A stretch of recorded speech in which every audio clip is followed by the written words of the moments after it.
Cauliflower.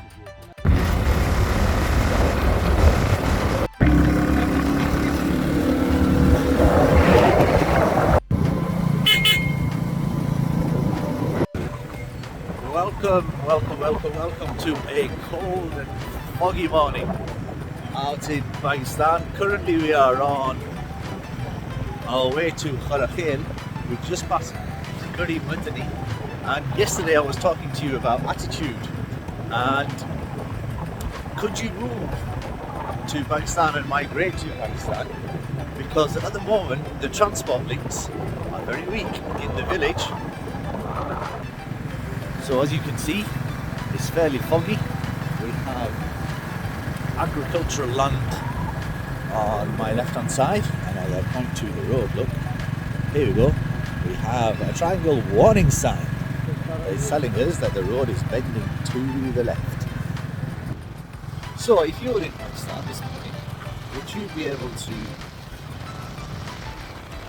bear the cold, sat on top of the top?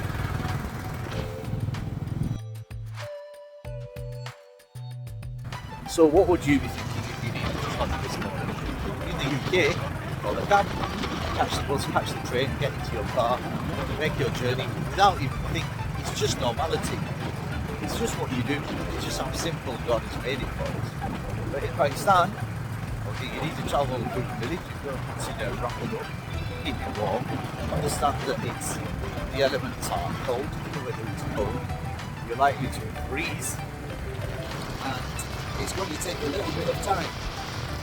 Time is not one of the most important commodities, I would say, generally in most people's mind.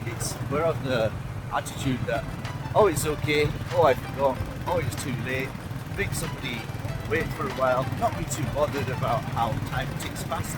But in Pakistan, everything has its challenges, so it's very, very different. It's a different place. In the rest of the world, we're used to being quick, getting on WhatsApp, sending that message, getting onto the telephone, making that call, just doing things as if it's just normal is what's expected. So as an example, just take this bloke here. Assalamu alaikum. He's just walking along. What time will he set off? Where is he walking from? Where is he walking to? Because there isn't any bus stops, there isn't any train stations, there isn't any taxis. I was going to say there isn't an Uber, but Uber's just a company. Okay, there aren't any taxis, as most people would say. I'm going to move to the floor. Well, Uber's just the name of a brand. Correct pronunciation is, I'm going to vacuum the floor, I'm going to vacuum the carpet, I'm going to polish the floor. So language will change your world. Okay, using modal operators like I must, I should, I have to, I will, I need to. Okay, strong words in dictionary which send you towards motivation and take you towards action. Right, transport, look what we found. What a load of rickshaws. We found rickshaws in the village. And we've entered the very village of Khura Khail. Saifur Rahman country, who lives in Burnley now. And on our right hand side is the next adjoining village is Mansar camp, where there's an army training base. There's army training quarters. There's Senkalu Baba, famous shrine in the local area.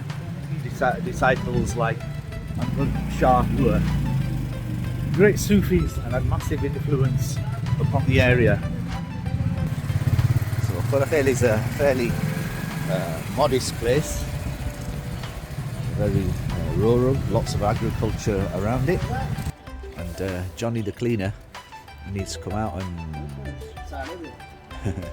do whatever Johnny the cleaner needs to do. My goodness. And one of the features of local villages is the houses and how they're secluded, and they have very, very high walls and very, very high gates.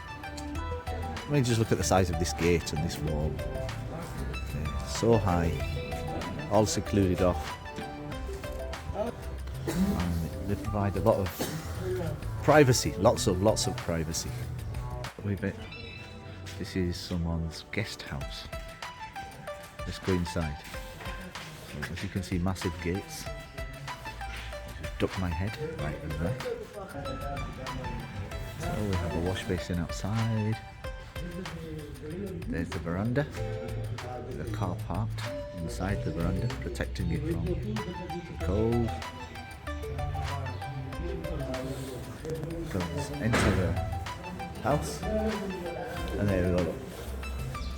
The old manji, the old bed. As a youngster, do you sit on the left or do you sit on the right?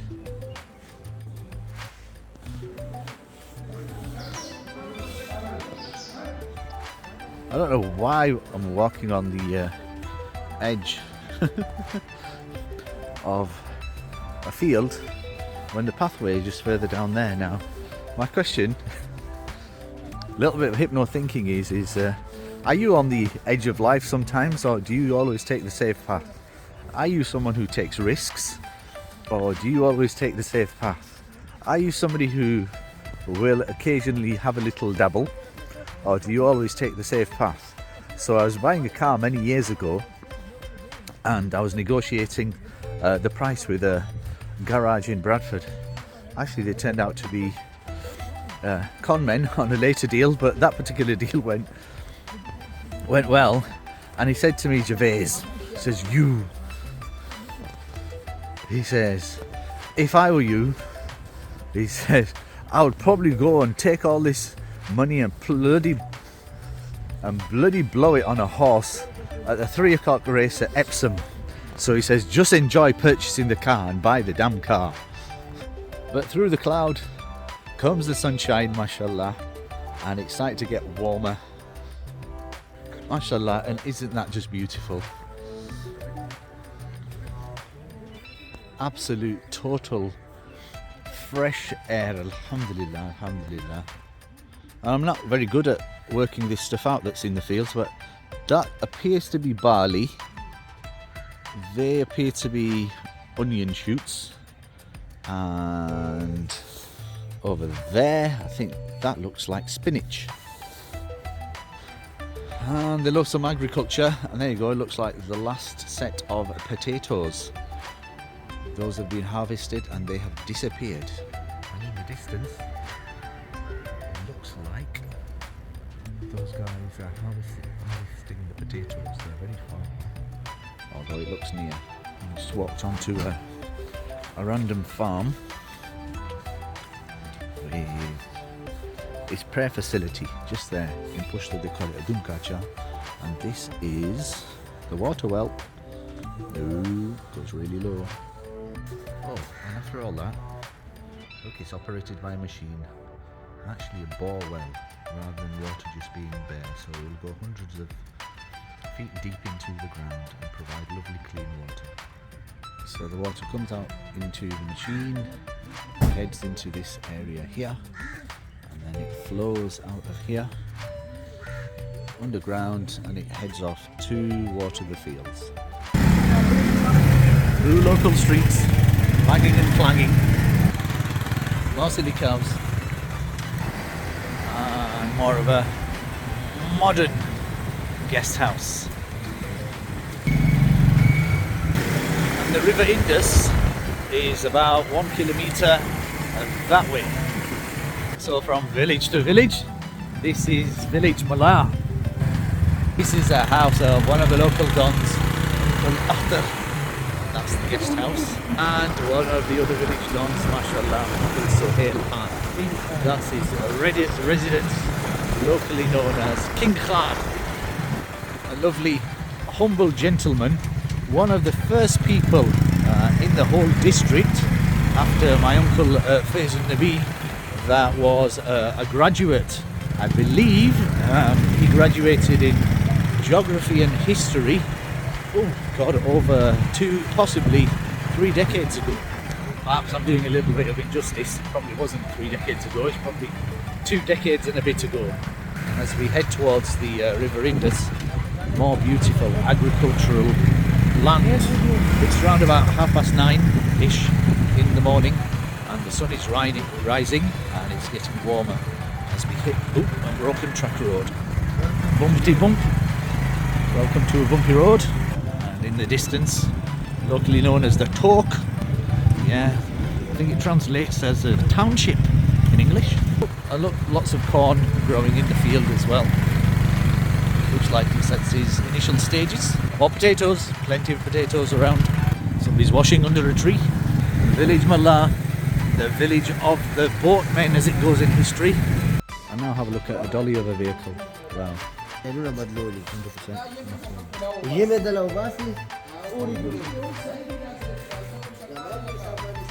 They love a nice decorated vehicle in Pakistan. Look at this.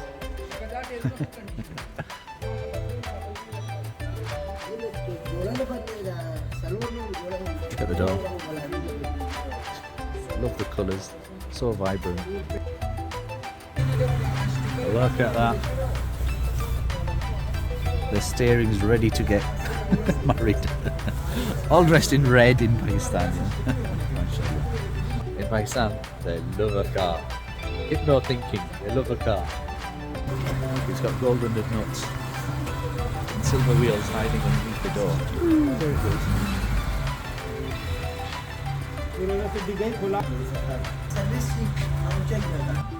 So I love driving in my car.